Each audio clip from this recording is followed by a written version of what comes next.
Petals laid for the unspoken, Gothic horror poem.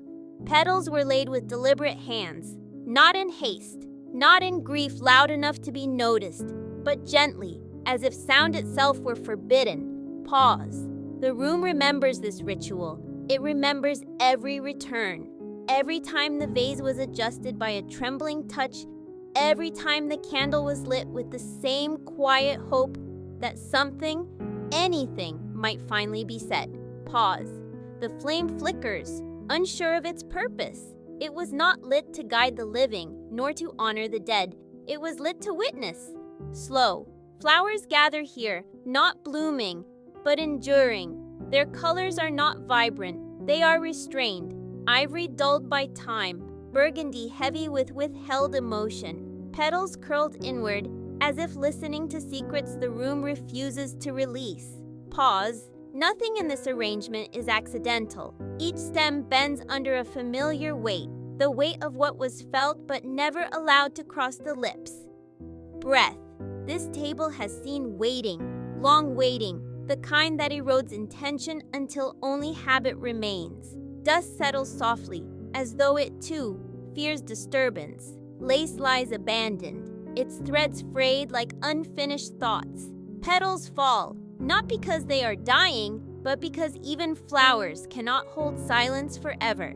Pause. Listen. The room does not echo, it absorbs. Walls lean inward, curious but discreet. The air itself feels rehearsed, as if it once carried a confession and learned never to expect another. Lower. There are names that were never spoken here, promises that reached the tongue and retreated in fear. Questions swallowed so often they lost their shape. Pause. This is not a place of tragedy. Tragedy is loud. Tragedy demands witnesses. This is something older, quieter, more refined. This is resignation dressed as dignity. Slow. Petals were laid as one lays down arms, not after defeat, but after understanding that resistance itself has become exhausting. Pause. The candle shortens. Wax pools at its base like time given up willingly. Each drip marks a moment that will never return. And still, no voice rises. Long pause. The flowers know. They know they were not chosen for beauty, but for endurance, for their ability to remain composed even as decay begins its careful work. Their fragrance is faint now, subtle, restrained, the scent of something once cherished and slowly forgotten. Soft. Memory behaves the same way. It does not scream when neglected. It fades politely. Pause.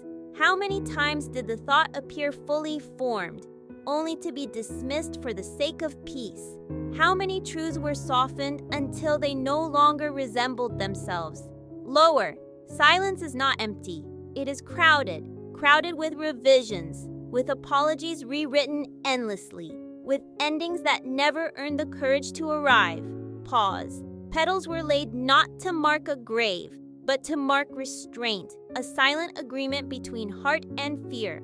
Slow. There is no ghost here, no specter pacing the corners. What haunts this room never died. It learned patience. Pause. The unspoken does not rot.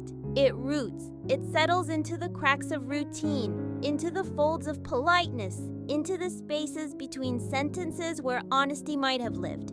Very slow, and from those roots it grows. Not violently, not suddenly, but persistently. Pause. The arrangement remains. Tomorrow it will look the same. Next year perhaps only dustier. Yet the offering will continue. New petals, same silence.